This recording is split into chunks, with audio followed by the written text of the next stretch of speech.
بسم الله الرحمن الرحیم. الحمد لله والصلاة والسلام على رسول الله صلی الله علیه و سلم و علی آله و صحبه اجمعین.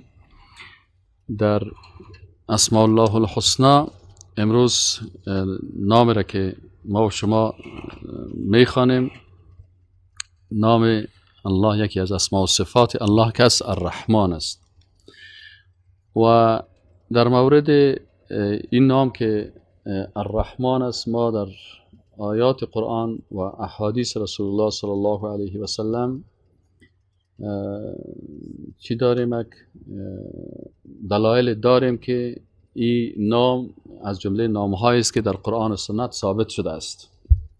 یعنی وقتی ما و شما در مورد نام‌های الله صحبت می‌کنیم، یکی از آدابی که در مورد اسماء الله الحسنا هست و این است که انسان مسلمان مؤمن باید این نام اساسش در کتاب الله و احادیث رسول الله صلی الله علیه و سلم باید پیدا بکنه.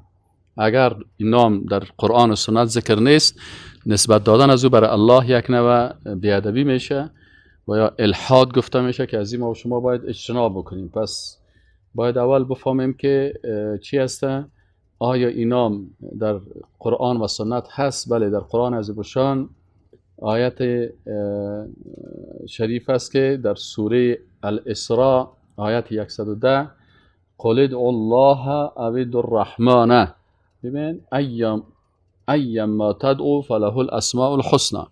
پس اینجا گفته که اگر الله میگی یا الله میگی یا الرحمن میگی، پس الله متعال اسماء حسنا داره. پس و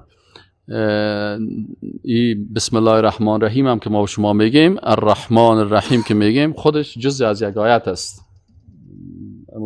درباره قصه سلیمان علیه السلام که است، که از سلیمان است و انه بسم الله الرحمن الرحیم.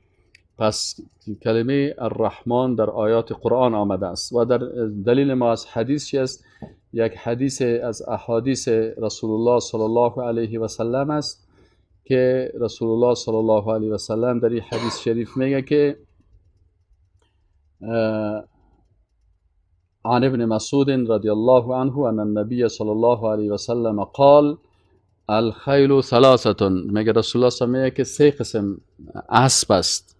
ففرس للرحمن، یک اسب است که بر رحمان است، و فرس للانسان و فرس للشیطان. یعنی فرس امو وسیله ترانسپورتی عصر رسول الله صلی الله علیه و سلم بود که اونا اسب نگاه میکردن. پس رسول الله صلی الله علیه و سلم گفت که سه قسم اسب است. یکی اسب است که برای رحمان میباشه و او را باز تشریح میکنه که فاما فرس الرحمن فالذی یربط فی سبیل الله. یک کسی یک اسب را نگاه میکنه به خاطر جهاد فی سبیل الله، پس این فرس رحمان است. و یک فرس دیگه کس او برای شیطان است، یکی برای انسان است که انسان مثلا مشکلات زندگی و فامیلی خود در او حل میکنه، فامیل دار است. سوره سطر هم در بعض احادیث آمده که سطر است برای انسان که چی میکنه برای فامیل و اولاد خود. و یک اسب دیگه هست که برای شیطان است و او این است که به خاطر جنگاندن و به خاطر مثلا مثل که حال بزکشی میکنن و مثلا اسب را نگاه میکنن بر کارهای ناروا که او مطابق شریعت نباشه، پس بازو در جمله اسب برای شیطان میشه. خب گپ ما سر اسب نیست، گپ ما سر از این است که کلمه الرحمن در احادیث رسول الله صلی الله علیه و سلم هم ثابت است و این حدیث شریفه که ما بر شما گفتم، این حدیث است که در مسند امام احمد این ذکر شده و شیخ ناصرالدین این را گفته که حدیث صحیح است. بله. دیگه نقطه‌ای که سرش باید بحث بکنیم که خود اسم الرحمن که است، این یکی از اسماء است که یختص بالرحمن عز وجل، که خاص برای الله هست. یعنی ما بعضی از نام‌های الله هست که از نگاه لفظی حق داریم که برای مخلوق هم استعمال کنیم. مثلا کلمه رحیمه هم برای خالق استعمال میشه، از نگاه لفظ فکرتان باشه، و هم از نگاه لفظی برای مخلوق هم برای خالق استعمال شده. مثلا بسم الله الرحمن الرحیم اینجا مقصود الله هست و در بعض آیات قرآنی بر رسول الله صلی الله علیه و سلم گفته که و بالمؤمنین رؤوف الرحیم. اونها کلمه رحیم برای انسان هم بر رسول الله صلی الله علیه و سلم استعمال شده از نگاه لفظی. اما از نگاه معنوی طبعا رحمت الله با رحمت مخلوق تفاوت میکنه. اما کلمه الرحمن که است، ای خودش هم برای مخلوق استعمال کردن نمیتونیم، یعنی خود استعمال از این خاطر بعضی ها میگه رحمان بابا، امیر باید ادب مراعات بکنه بگه عبدالرحمن بابا و نگویه که رحمان بابا. چرا کلمه الرحمن که است ایره گفته که ما نمیتونیم برای چی؟ برای مخلوقات استعمال بکنیم. خب کلمه الرحمن کی خاص برای الله متعال است. هو المتصف برحمت عامة شاملة حیث الخلق كلهم عبادهم. اینال الرحمن که است ای فعلان است. فعلان ایره علما میگن که وقتی فعلان استعمال شد در زبان عربی، الرحمن به وزن فعلان، کلمه عربی هست، یدل علی سعت و شمول، دلالت میکنه به بسیار وسعت و دلالت میکنه به تمام به شمول. چی معنی؟ معنیش است که این چی که از همین کلمه فعلان وقتی که اینجا استعمال شده، این علما میگن که رحمتش که محیط بالخلق است، یعنی به تمام مخلوقات الله این رحمت هست. پس الرحمن که است دلالت به وصف میکنه و الرحیم دلالت به فعل میکنه.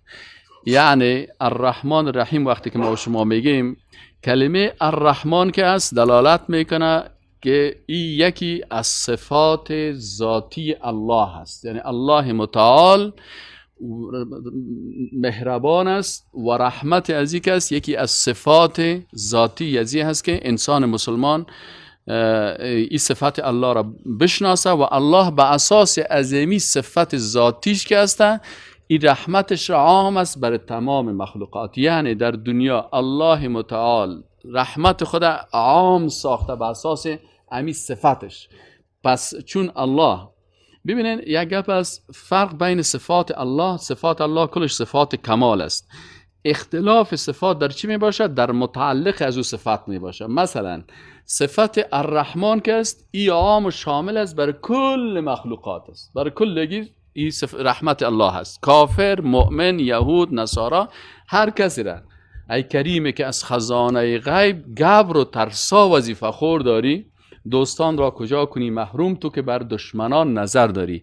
به اساس صفت الرحمن الله چون وسیع هست و شامل است، این در برگیرنده دوستا و دشمنایش است. یعنی حتی برای سختترین دشمن خود بهترین موتر میته، بهترین زندگی را میته، بهترین وسایل میته. شما اگر در زندگی یک دشمن الله را میبینین که طیاره طلایی داره، از طلای خاص جور شده، خانه بسیار لوکس داره، امکانات بسیار زیاد داره، قدرت زیاد داره، این دلالت به این میکنه که الله به اساس رحمت عام خود اینجا بر کافر و مؤمن بر هر کس این رحمت خودم میده.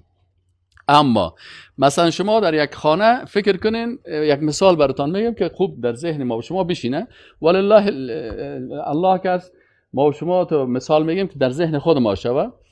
اینال ولله المثل الاعلی، الله که مثالای اولیا هست. اما ما وقتی که یگان مثالای خردی را درباره انسان ها میگیم به خاطر که مفهوم بفهمین. شما ببینین یک پدر از در بین خانه خود، در بین خانه خود برای اولادهای خود برای کلش مصرف میده، برای کلش لباس میخره، کلش مصارف مکتبش و مصارف پانتونش میده. اما در بین اولادهای خود باز کدامش ای پدر دوست داره؟ یکی فرزند بار و نیکوکار است که مطابق کتاب الله و سنت رسول الله احسان میکنه به والدین خود، پدر و مادر از او راضی هستند. و یکی فرزند بار نیست، او فرزند است که مثلا مطابق امو خواسته های خود زندگی میکنه. اینال پدر به اساس مهربانی پدرانه خود به اردوش کالا میخره، بر اردوش لباس میخره، بر اردوش مصرف میده، بر اردوش پیسه میده، لکن قلبش امرای کدام یکیش است؟ امرای فرزند بار است یا امرای فرزند فاسق و فاجر است؟ امرای فرزند بار است، فرزندی که به طاعت و عبادت الله مشغول هستند. خالق متعال ولله المثل الاعلی، خالق متعال بر تمام بنده های خود به اساس صفت خود که صفت رحمت داره الله و این صفتش چی است؟ از این خاطر برای کلگی میته. لکن بازر بنده های خود کی زیاد خوش داره؟ بنده های امو با تقوا و با ایمان خدا. شاید این بنده با تقوای الله، شاید این بنده با ایمان الله اقتصاد ضعیف داشته باشه، گرسنه باشه. و حتی خالق متعال بسیاری وقتا شما فکرتان باشه که اشد الناس بلاء الانبیا هست. اکثرا امتحانات سخت بهترین بنده های الله که او را الله اصطفا کرده، برگزیده در بین مخلوقات خود، آل او بنده هایی را که الله در بین مخلوقات خود برگزیده و اونا را زیاد دوست داره، الله یستفی، استفا یعنی اختیار میکنه در بین بنده کی؟ پیغمبرا را. لکن باز چیست؟ رسول الله میگه اشد الناس باز کی هستن؟ بلاء الانبیا. پس از یک طرف استفا شد، از یک طرف فشارها و مصیبتها و ایازیات من. به این اساس الله به اساس رحمت خود بنده های خاص خود اختیار میکنه به مقام های بسیار عالی.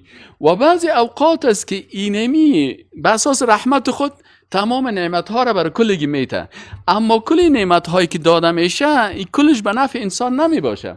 بعضی اوقات وقتی که یک چیز براتون نداد، امیر رحمت الله هست. وقتی الله میفهم و عسى ان تحبوا شيئا و هو شر لكم، شاید تو خوش داشته باشی یک موتر 2018 داشته باشی، اما خبر نباشی که همین موتر 2018 تو را به دوزخ میبره. این کسی بنده دیگه سمیر نمیتیشه.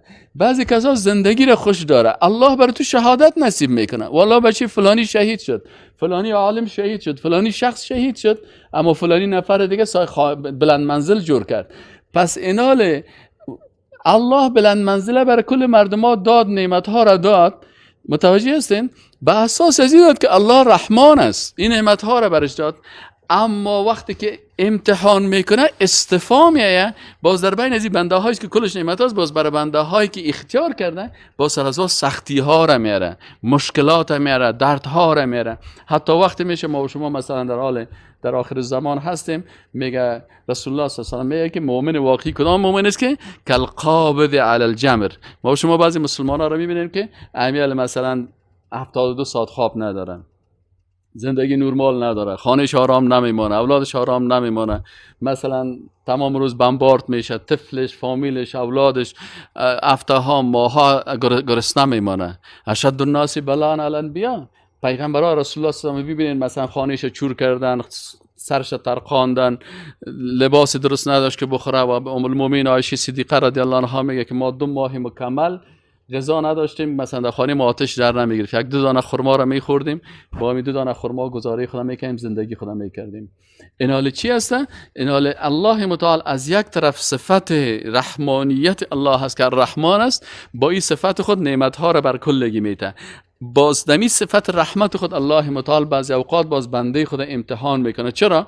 وقتی ما امروز امتحان میشیم، این دنیا 100 سال است، برای من میگه بنده امروز زندگی را سرت سخت میارم، خانه نداری، جای نداری، زندگی نداری، آرامش نداری، اعصاب آرام نداری، تکلیف عصبی برات پیدا میشه، سختی ها رو میبینی، دلت تمام روز در خطر هستی، شب درست خوابت نمیبره، روز درست زندگی نداری، غذای خوبش بسیاری وقتا پیدا کردن نمیتونی. تمام سختی ها در مقابل هیزی است که باز ما برای تو بنده خود چی میتونم در روز قیامت در زیر سایه عرش خود که یک روزش 50,000 سال است. باز همین مردمایی که امروز در بلند منزل زندگی میکنن، باز او وقت چی زندگی میکنن؟ در زیر هفته که 1 میل به چیزش رسیدنه. یعنی حالا فعلا آفتاب از نگاه سایزیک است 70 چند 93 میلیون متر است. چقدر؟ 144 میلیون مایل. متوجه هستین؟ زمین از آفتاب فاصله داره. این امروز ما شما در موتر شیشتیم نه، تو یک قسم عرق قدم میرفتیم چه هستن. تصور بکن که 1 میل شون. 1 میل شون. فرق انسان در جوش میشه. لکن الله میگه که باز همین روزی که رسول الله میگه که همین روزی که آفتاب به میجه نزدیک میرسه، باز 7 طبقه مردم هستن که اینا زیر سایه عرش الهی هستن. یکی از سایه چی هست؟ میگه شاب نشأ فی عبادت الله، جوان است که در جوانی در عبادت الله. وقتی که پیر شدی باز مجبور است یک کلاغه که قرقلی، یک چپنک سبز، یک جنمازک 4 قطعه سر شانه پردی، باز از سرک 3 تا سرک 2 مسجد بینه. برو هر کس در جوانی توبه کردن خصلت پیغمبری است که جوان هستی، امکانات داری، موتر داری، خانه داری، باز می در عبادت الله در مسجد الله کلام الله را میشنوی، صفات الله را چی میکنی؟ درک میکنی. و یکی از حکمت های اسماء الله الحسنی است که ما این نام ها را بفهمیم، مطابق از زندگی بکنیم.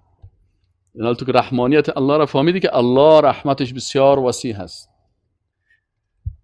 برای هر کس میته. بنابراین اگر دیدی که یک کافر و تیاری طلایی داره، صحیح نه، انگشت زمراتی داره که میگیم یک انگشت مثلا $1,000,000 قیمت داره، ای چرت تا خراب نمیکنی. فهمیدی؟ چون ای کریمی که از خزانه غیب گبر رو ترسا وظیفه خورده. یهود، نصاری، کافر، مرتد، ملحد، بیدین، کلش روزیشان الله برشان میرسن. رحمتش واسع هست، اما باز روز قیامت که است باز چی میگه؟ باز رحمت باز خاص میشه. پس رحمت الله در دنیا واسع هست برای کل. هو المتصف برحمت عامه شامله. میگه الله رحمان. چرا میگه متصف است بر رحمت عام شامل؟ که چون تمام مخلوقات بنده هایش است، کلش بنده هایش است. میگه من به بنده های خود نعمت های خودم میتم. این که بنده ما باز رزق بندگی مرا قبول داره یا نداره، او کار از او است. الله رحمتش است نه برای بنده خود میرسونه. این که باز تو مخالفت میکنی، تو که باز از بندگی الله خودم میکشی، باز او کار شخصی توست، باز تو کارت محاسبت میکنه. اما حال فعلا الله برای تمام نعمت ها را میته، برای مؤمن و بر کافر. و وقتی که صفت رحمت الله را انسان مسلمان فهمید، باز انسان مسلمان در حقیقت در این صفت بسیار خوشحال میشه، بسیار خوشحال میشه. چرا خوشحال میشه؟ باز چرا انسان مسلمان با خوشی زندگی میکنه؟ چرا وقتی که ما مثلا احکام الله را میشنویم میخوانیم، باز اینجا بر انسان یک خوشی خاصه. وقتی که صفت رحمان الله را فهمیدی، یک خوشی خاصی بر تو پیدا میشه که باید با این خوشی تو در زندگی تمام تو خوش چی کنی، زندگی بکنی. چرا؟ مثلا در صفت الله متعال اینجا چی میگه؟ میگه که چی است در قسمت صفات الله. اینجا مثلا باشه من آیت پیدا کنم براتون. میگه در این آیت که است فلیفرحو که گفته، فلیفرحو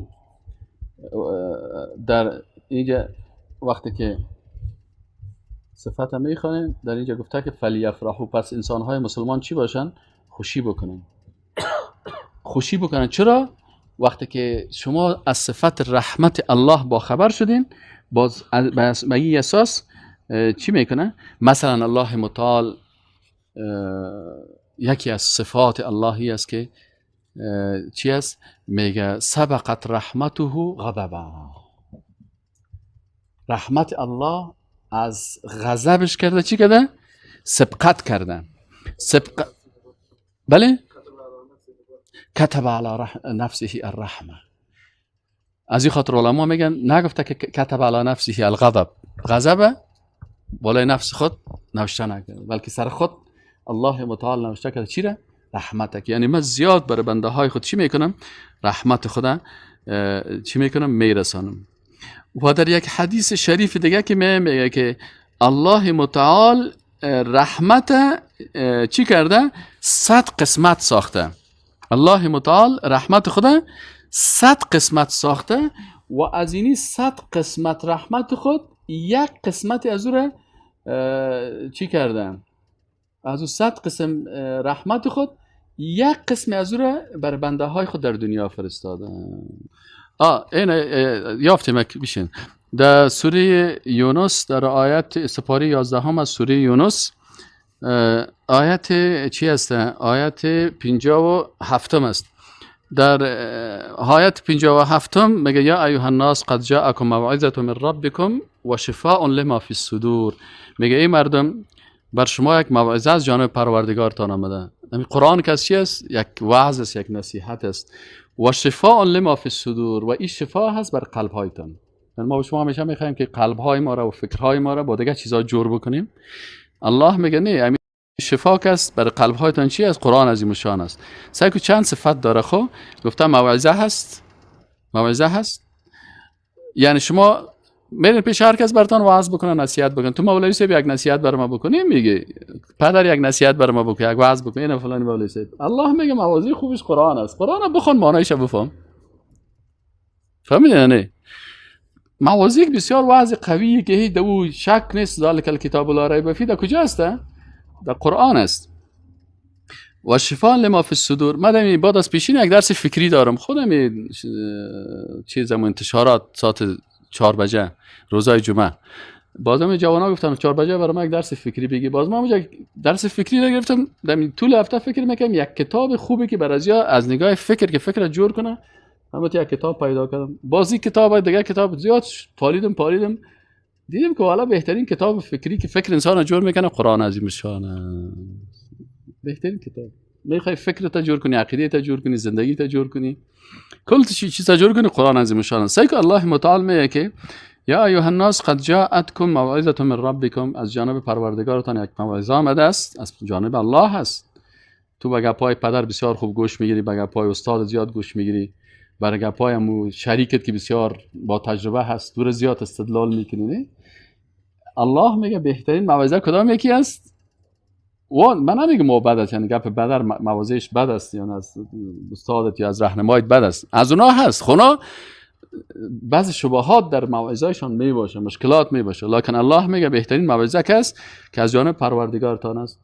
این موعظه باز چی داره میگه؟ این موعظه را اگر گوش گرفتی او دیگه به حساب مادی میتونه تو را کمک کنه در تجارت و در دکانداری و گپا، اما بازی کس یک فایده دیگه داره که و شفاء لما فی الصدور، باز قلبای تو را چی میکنه؟ شفا هست. برای چی؟ برای قلب ها و سینه های شما. بازی امراض کلش را گم میکنه، شبهات و شهوات گپا را کلش دور میکنن. سومی صفت چی است؟ و هدن. چی است؟ هدایت است. دیگه پای دیگه هدایت نیست، دیگه هدایت هم است. دیگه چی هست؟ و رحمتون. چی است؟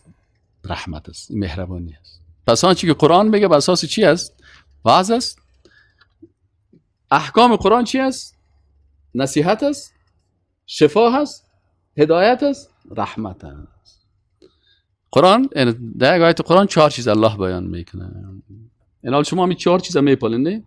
میخوای یک کسی تو راه راست نشانت بده، برات یک کم راهنمایی بکنه، وعظ بکنه، الله میگه قرآن وعظ است. دیگه چی است؟ میخوای قلبت پاک باشه، جور باشی، صحتمند باشی، شفا داشته باشی، چی است؟ قرآن است. تو رو شفا نصیب میکنه. مطابق قرآن زندگی بکن صحتمند هستی، مخالف قرآن زندگی بکن مریض هستی. برات مرض پیدا میشه، یا مرض اخلاقی پیدا میشه، یا مرض اقتصادی پیدا میشه، یا مرض اجتماعی پیدا میشه، یا مرض فکری پیدا میشه. صحیح نه؟ یکی از امراض مبتلا میشه. میخوای از کل از این مرضا خلاص شوی؟ قرآن است. فهمیدید؟ شفاء لما فی الصدور. دیگه هدایت، شما پشت هدایت میگردین من راه درست پیدا بکنم. الله میگه اینمی هدایت دی است. و چهارم تو میخوای به رحمت داخل شوی. و رحمتون کلش برای کی است؟ برای کسایی که مؤمن هستن، به شرطی که ایمان داشته باشی. یعنی هر 4 است. به شرط چی؟ به شرطی که ایمان داشته باشه. اگر ایمان نباشه بازی خلط میشه. فهمیدن؟ قال بگوی رسول الله صلی الله علیه و سلم بفضل الله و برحمته، بفضل الله و برحمت الله فبذلك فلیفرحوا. باز وقتی که الله این فضیلت را داد و این رحمت بر تو داد، چی باش؟ خوشحالی بکن. یعنی پس این صفت الله متعال، صفت رحمان الله را وقتی که خواندی، با خواندن صفت رحمان الله جیرخون میشی یا خوشحال میشی؟ باید در زندگیت خوشحالی بکنی که خالق مهربان مدارم که وقتی چیز از پیشش میخوایم، حتی اگر بسیار عاصی باشی، گناهگار باشی، سرت سختی ها باشه، الله متعال وقتی می بسم الله الرحمن میگی، بسم الله الرحمن گفتینی، این دیروز یک عالم تشریح میکرد، گفت وقتی که هر قدر گناهگار باشی، هر قدر سر سختی ها آمده باشه، الله برات میگه که من نعمت‌های برای مردمای تنها چیزا نیست دیگه. اگه گناهگارم هستی من تو از رحمت خود نامید نمیسازم. اگه گناهگارم هستی بگو بسم الله الرحمن الرحیم. پس وقتی که ما و تو میگیم بسم الله الرحمن الرحیم، وقتی که غذا میخوری الله رحمان است ولو که گناهگار باشی. آب مینوشی رحمت الله هست، از صفت رحمان الله استفاده کردی، الله برات میده. اما باز اگر باز به طاعت الله بودی، باز رحمت اخروی الهی را هم چی میشی؟ مستحق میشی. پس با خواندن صفت رحمان الله، انسان مسلمان با رحمت الله چی میباشه؟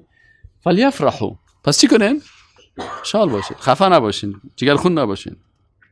و وقتی که بازی رو خواندی که سبقت رحمته غضبه، که رحمت الله از غضب الله کرده سبقت کرده. و در جای دیگه میگه و ربک الغفور ذو الرحمه، پروردگارت بخشاینده هست و مهربان است. پس اگر معصیت، گناه، اشتباه، غلطی هم کردی رایت بند نیست، پس میتونی که به رحمت الله خود چی کنی؟ داخل بسازی. و در حدیث شریف میگه که رسول الله صلی الله علیه و سلم فرمودن که حدیث صحیح بخاری است که الله متعال رحمت خود 100 قسمت خلق کرده. جعل رحمته 100 قسم خلق کرده، 100 بخش کرده. یک بخش از این در دنیا فرستاده. یک قسمت است از 100، یک قسمت از این چی کرده؟ به دنیا فرستاده. میگه این رحمتی که الله در قلب مخلوقات خود جاگزین کرده، حتی میگه شما سیل کنین یک حیوان خطرناک درنده برای چشایی که لنگ خدا بالا میگیره، پای خدا بلند میگیره که او شیر بخوره. دیده اینیره؟ دیگه یسی هست؟ اما یک قسمت از رحمت الله هست. 99 دیگه ایشه بر چی وقت نگاه کردن؟ برای آخرت. خوشحال باشیم یا خفه باشیم؟ فلیفرحوا، پس خوشحال باشیم که منتظر 99 رحمت دیگه در منتظر ما و شما هست در روز آخرت. یک رحمت است. از این خاطر یک عالم یک قصه بسیار جالب میکنه. خب این میگه که در چیز میگه سعی کنین یک مثال از رحمت الله رو براتون میگم که در دنیا است. میگه یک قسم پرندگک ها هستن، فهمیدین؟ یک قسم پرندگک ها هستن یاره بطریق میگن. بچه شما را دیدین ندیدین؟ بطریق، عرب ها او را بطریق میگن. یک قسم پرنده هاست او را بطریق میگن. بطریق پرندگک است در نفهم قطب جنوبی است، در کدام قسمت زندگی میکنه که اونجا بسیار وضعیت چیز سرد است.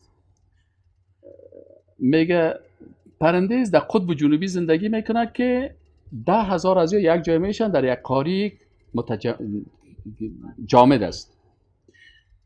میگه در این منطقه که یا زندگی میکنن، میگه بادها که سرعتش 100 کیلومتر در یک ساعت است. فهمیدین؟ و درجه برودت چی است؟ 50 تحت صفر است در این منطقه. در اینجا میگه یا جمع میشن یک قسم چیزکا هستن وقتی که امو مذکر از او معنیش تخم میته و وقتی که تخم داد میگه باز وظیفه نگهداری تخم به سر مذکرش است. بازوی تخم میگیره میگه سر پنجای خودتو حفظ میکنه. میگه 4 ماه نمی تخم باید نگاه کنه دمی قاره اگری در زمین بفته یا سر برف بفته ای فاسد میشه. 4 ماه میگه نه نان میخوره نه میخوره نه 4 ماه ایره نگاه میکنه. یک قسم چیزاکاست شاید شما دیده باشین دراز است، پشتکش صرف تو چپنک سیاه واره که داره نه 4 ماه نان نمیخوره. چی میگن ایره؟ عربا بطریق میگن، شما پنگوینگ پنگوهن اینه پنگوهن چه براست از اونوست. خب مقصد میگه ای سعی کنین الله گپ ما و شما سری پرنده نیست، گپ سر ازی است، گپ سر چی است که رحمت الله که از یک قسمت رحمت بر دنیا فرستاده اینمی پنگوهن است یا هر چیز که از 4 ماه تخمه سر دست خود میگیره، نان نمیخوره و نمیخوره آب نمینوشه حرکت نمیکنه. یعنی تو قرار استاده است که این تخمه از دستش نفته تا که تخم باز امو چوچگک از بین زمین تخم برای اینی از رحمت الله هست. یک خانم میگه بوده که میگه این یک دانه طفل داشت، یا میگه در یک جای آمد میگه می طفل خدا بسیار شیر میداد و چیکو زامت میکشید سر طفل بسیار مهربانی میکرد. میگه رسول الله صلی الله علیه و خانم وقتی که دید برای صحابه گفت که این خانم میبینن؟ گفتن ها بله میبینن. رسول الله صلی الله علیه و گفت میبینن که چقدر چی هسته دیگه. گفت این طفل شما میبینه که چقدر سر مادر و پدر سر زمین طفلک خود این مهربان است. میگه صحابه گفتن والا صاحب چقدر این مهربان است. برای صحابه گفت که آیا گپ مهم از پیشت میره ولی لابتی بان ولی برای زوبا این حال گفت که این مادر رو میبینی؟ گفت که رسول الله ما درس میده اینجا. گفت همین مادر رو میبینی؟ گفتن آه چقدر سر طفل خود شفقت داره. گفت اگر تندوری باشه آیا مادر دمی تندور میشکه خدا میپرته؟ ابدا ابدا. رسول الله صلی الله علیه و گفت که لله ارحم بعبده من هذه بولده. الله مهربانتر از به بنده خود ازی کده که به طفل خودم قدر مهربان است. یعنی ما و شما را در دوزخ نمیپرته. ما و شما هستیم که خودمون به دست خود در کجا میپرتیم؟ در قسمت یک نکته دیگه که در صفت الرحمن الله متوجه باشیم وی است که الله متعال هر وقت عرش خود از ذکر میکنه به همراه صفت الرحمن ذکر میکنه. الرحمن علی العرش استوى. از این خاطر علما میگه وقتی که الله متعال میگه که و رحمتی وسعت کل شیء، رحمت ما تمام چیزا را وسعت داره. از این خاطر میگه که علامه ابن القیم میگه فاستوى علی اوسع المخلوقات به اوسع الصفات. یعنی عرش الله که است میگه ای بسیار وسیع هست و کرسی الله که از عرش کده خورتر است میگه وسع کرسیه السماوات و الارض. ای بسیار وسیع هست. پس چون رحمت الله وسیع است و عرش الله کل امیاره در بر میگیره، متوجه هستین؟ از این خاطر میگه همیشه الله وقتی که در قرآن ذکر میکنه میگه الرحمن علی العرش استوى. یعنی رحمت ازی عام است برای تمام مخلوقات الله. یعنی یک نقطه بسیار مهم است که علما در این باره بحث کردن و سر از چیز کردن. پس اینال آخرین نقطه ای است که ما چه قسم با صفت رحمان الله زندگی بکنیم. پس وقتی که انسان مسلمان این نام از نامهای الله را فهمید، چه قسم با این نام زندگی خدا پیش میبره؟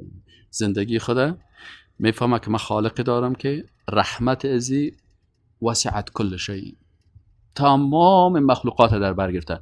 پس من از رحمت الله باید خودم محروم فکر نکنم. بعضی کسا شیطان میگیره از رحمت الله چی میکنه؟ میکشه. یکی. دوم وقتی که من با تو یک خالق دارم که مهربان است، رحمتش از غضبش کرده سبقت کرده، پس من میتونم که از رحمت الله چی کنم؟ برخوردار شم. مرا برخوردار ساختن. و وقتی که الله مهربان است ولی باز ما و شما در صفات رحیم میفهمیم که الله باز میگه و کان بالمؤمنین رحیما. باز رحمت خاص الله که در روز قیامت است بازی مخصوص کی است؟ مخصوص مؤمن است که باز ما و شما در صفات رحیمش میخوانیم. و السلام علیکم و رحمت الله و برکاته.